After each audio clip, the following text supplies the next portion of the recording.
Thanks for letting us come here, Grandma. Yeah, okay. To talk to you. Okay, I guess we can start. Where were you born? In Sackme Reserve. Okay, where's that? Around Ghost Lake, you know. Oh, in Saskatchewan? But now there's no lake there, it's all dried up. Oh, that's why it's a ghost lake. When were you born? On May the 22nd, 1911. 1911. Okay. Can you tell me a little bit about your family? Like, say your dad, what did he do? Yeah. What did he do during his life? Like, what did he do for a living or whatever? Oh, well, he was running for a while, and like these go for races and all that, you know. He was a champion runner, you know. Yeah. That's what he did for a long time, you know. When he first got married, like for about maybe, I don't know how old I was when he quit. Maybe I was about 4 years old or so when he quit running. Then he started farming. Yeah. He had a little farm and he started farming. What are some of the places that he went? Oh, I don't know. He was down the state someplace, and I can't remember now. He was in the Madison Square Garden. He ran there. I don't know how many miles, about 15 or 20 miles. Yeah. And he won that race, you know. Kept winning all the time, you know. Finally, I don't know what happened. Somebody put tacks around where when he ran on those tacks, and he would stop, you know, and pull out one, you know. At the time, finally, he lost that race. Oh. Somebody did it, I guess, you know. What did the tacks do? Yeah, little tacks, and they put on. Oh, was he running in shoes? Yeah, where he was running, you know. Was he running in shoes? Sorry? Was no, he wore moccasins. Oh. Yeah, he used to run with moccasins. So they went right through his... Yeah, they used to go through the leather, you know. Yeah. Yeah. I suppose it was some people that were bidding, you know. Oh, gambling. Maybe he was running, what do you call that? Tom Longboat. Oh, That's the one he ran. Did he ever beat him? Well, he used to, but this one time he didn't win the race. Oh. Yeah. I see. So he kept winning, you know, and finally he quit, you know. He was tired of being out. He wanted to be on the reserve and stay home, you know. Yeah. Well, what about your mother? Where did she come from?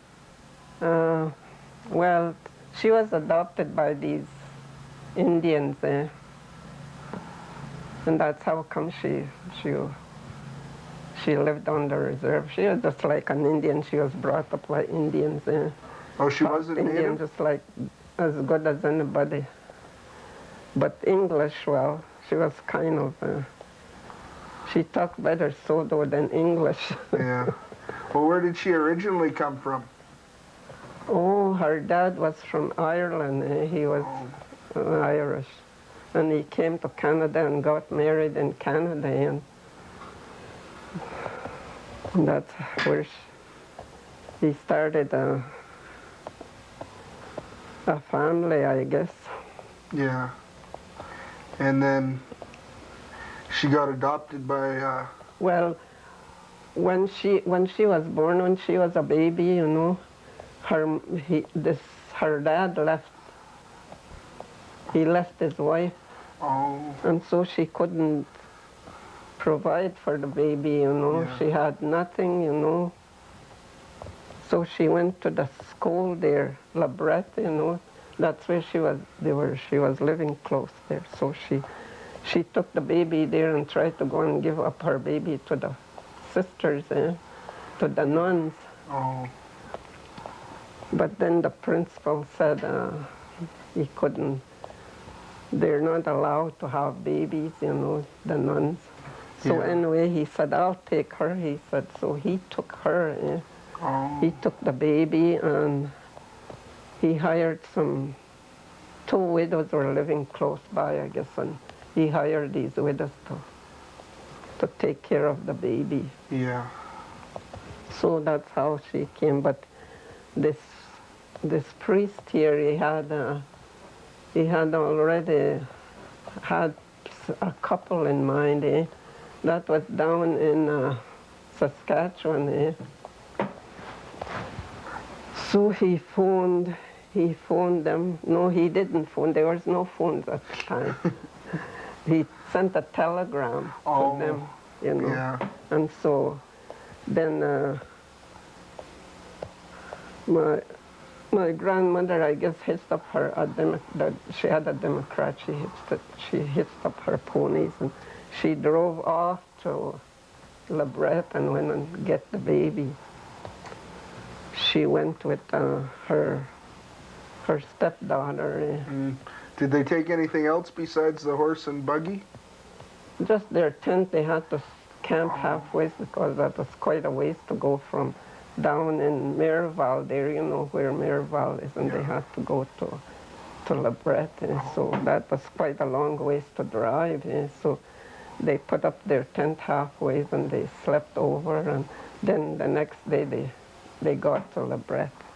Oh, yeah. And they picked up the baby and came back home again. Then they had to do the same thing again. So that's how come she lived on the reserve. Yeah. So she was just, basically she was raised like a native. She didn't think herself white, and she thought she was Indian. Yeah. Because she was more used to the Indians, you know, and talked their language and lived like the Indians. So. Yeah. So did she ever find any of her family after? Well, once they tried to get her to go and see a woman up in towards Grayson there, up on top of the hill. They thought it was her mother. Oh, yeah. But she went twice. The third time she wouldn't go. She said that woman doesn't know what she's talking about. She said. First, she said she lost her child there when she was just a baby, she said. Next thing she said she was about 12 years old or so, 9 or 12, she said. She didn't remember. So she didn't want to see her after again, so she doesn't know what she's talking about, she said. Maybe she was partly. Yeah. So then, your dad was farming after he... Yeah, he was farming, you know, a little bit of farming. What kind of a house did you grow up in? We lived in a shack first time, you know, just a little shack. And then after he got some money, well, he built up a house, you know, with a shingle roof on, you know, and then we were well away then after. Yeah. Yeah. How old were you when you started going to school? I must have been around maybe, I'll say 8 years old when I went to school. Did you have to go to residential school? Yeah. Mm-hmm. So you had to live at the school? Oh, yeah. Just went home for Christmas 2 weeks, and then for Easter 1 week, and then summer holidays. How long was that? A month, that's all. Oh, so that was 7 weeks? That's 7 weeks. So you were only at home 7 weeks out of the year? 7 weeks I was at home. Well, how far was the school from your house? Oh, God, I don't know. I'll say about 7, 8 miles, maybe. So it wasn't very far? Yeah, well, he had to drive right up to the top of the hill and then go down. The school was down in the valley. Oh, yeah. So I'll say it was about maybe 8 miles or so, you know. But it wasn't that far? No, not that far. And you only could see they made it in 1 day, you know, going and back again. Oh. Well, they used to come and visit like every Sunday, Not every Sunday because my mother had babies all the time. Yeah. Well, they'd come like, I'll say maybe once a month or so they'd come and see me. But my dad used to come alone sometimes, you know, and Yeah. just come and visit me, you know. Well, what was it like at school? Were you able to speak your own language? No, no. We couldn't talk our own language. No, never. Well, did you We had to speak? talk English all the time. If you were caught talking your own language, you got punished for it. Well, did you speak English before? No, Oh. we mostly talked Sotho at home, you know. So I had to try and finally I caught on to English, you know, and talked English. Well, I used to hear my mom and dad sometimes, you know. They used to talk a little bit of English, you know. So the nuns weren't very nice then? Yeah? They weren't very nice? No. Strict orders all the time. Yeah. How long did you stay at school? Oh, I stayed till I was 16. Well, why'd you leave? Oh, I don't know. I got married, that's when I was nearly 17. 16 I got married. Yeah, it was in January. So then you left school. Yeah. How old were you when you left the reserve? Oh my God, I don't know how old I was. I must have been around 58 or 59, around there. Yeah. I wasn't pensioned yet when I left the reserve. Oh, yeah. And then what happened? You went out and you lived with Yeah, I your was kids? babysitting here and there, you know, babysitting for my daughters while they were working, you know. Yeah. Did you, so you lived with pretty much all your kids when you got older?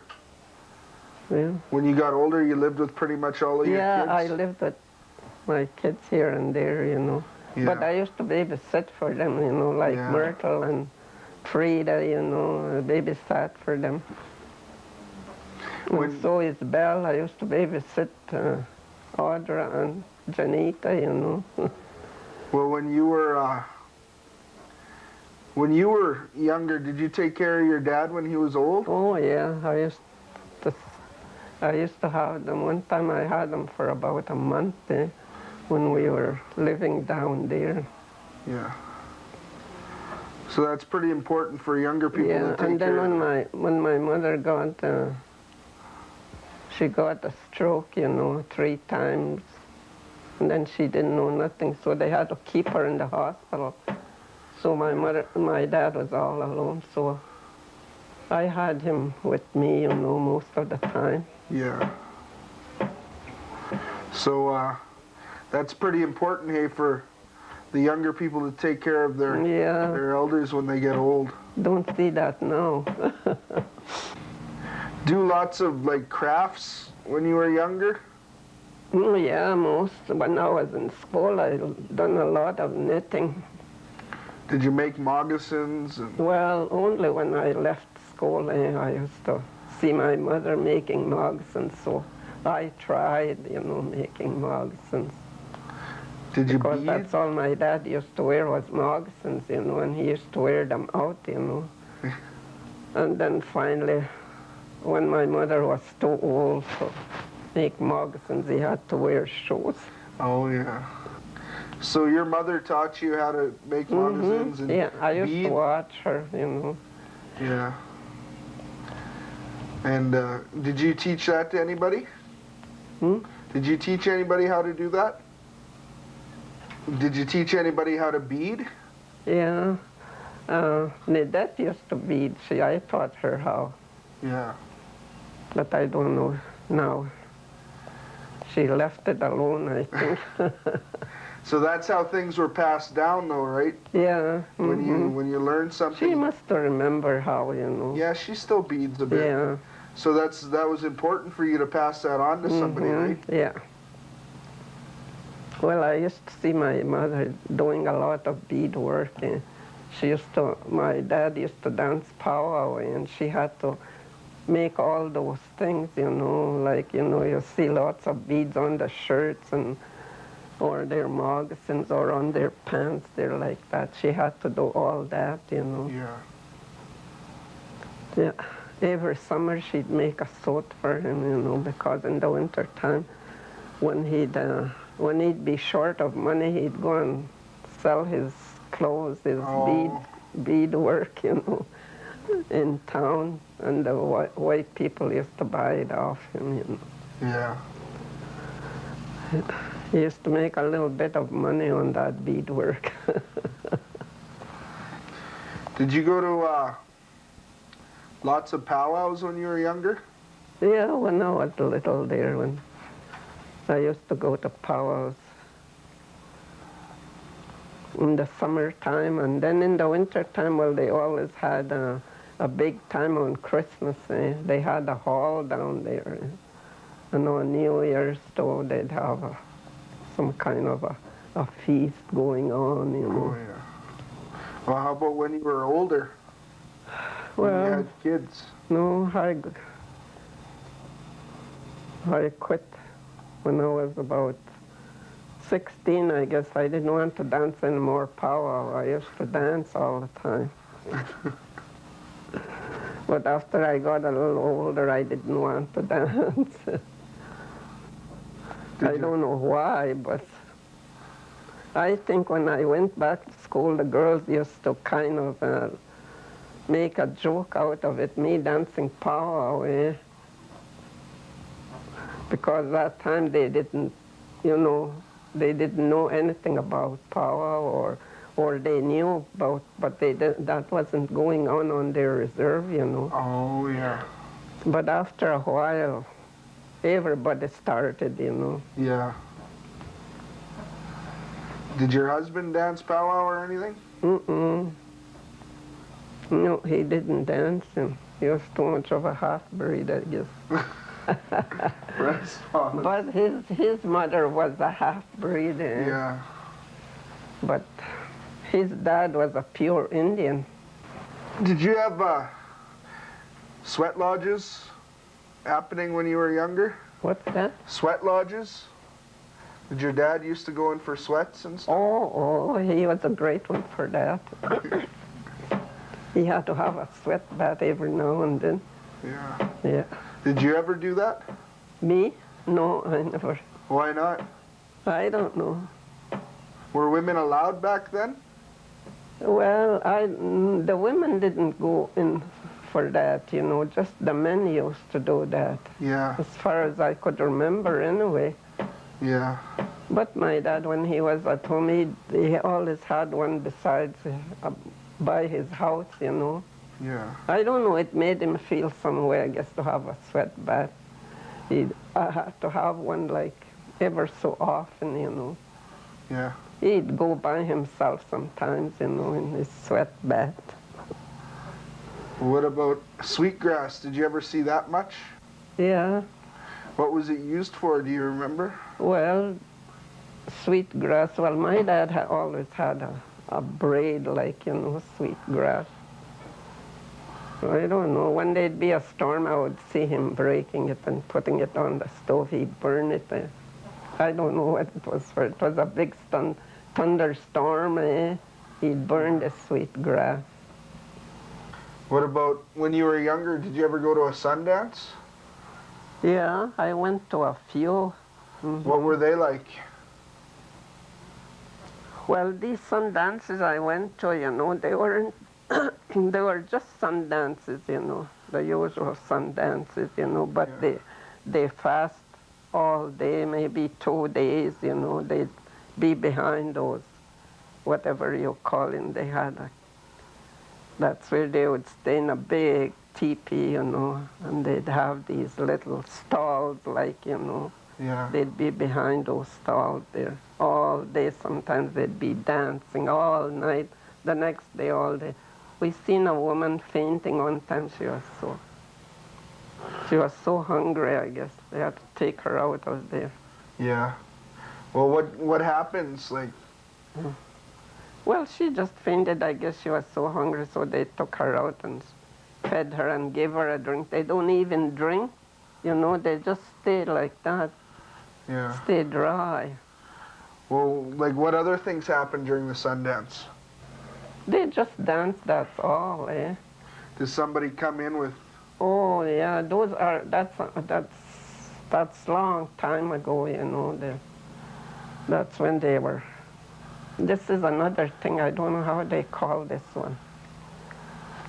It's some kind of a, anyway, they come with these buffalo heads, eh? They have them all in a, tied together, you know.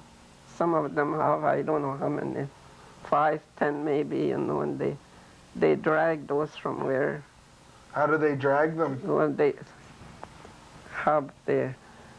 pierce them back here. On the shoulder blade? Yeah, right here, and they put a string through there, and that's where they pull by. And they dance in? And sometimes they get caught in a little brush, you know, and you hear them moaning and, you know, oh, it's awful. You hear them. Why did they drag buffalo heads, do you know? No, I wouldn't know. I don't know. Well, just a sacrifice, that's all. Yeah. Just to make a sacrifice, you know. I was going to ask you, did you ever get, like, a name from a medicine man when you were younger? Did I ever get a name? Yeah, like You mean an Indian name? Yeah, I had an Indian name. One old man gave me an Indian name. Not that one, his brother, Old Penny. Old Penny? He gave me an Indian name. What was it? Pishikiwapik. Oh, how do you say that? Pishikiwapik. What does that mean? I don't know it. Pishikiwapik, like cow sitting or something. It's Sitting against cow? a cow and then sitting.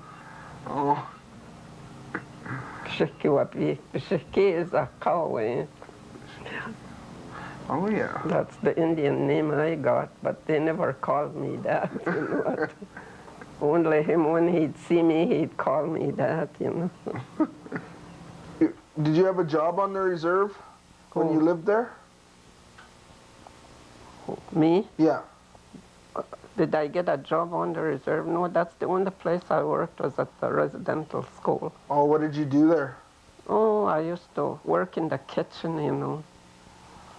Cook and all that, you know. How long did you work there for? About 15 years, I'll say I worked there.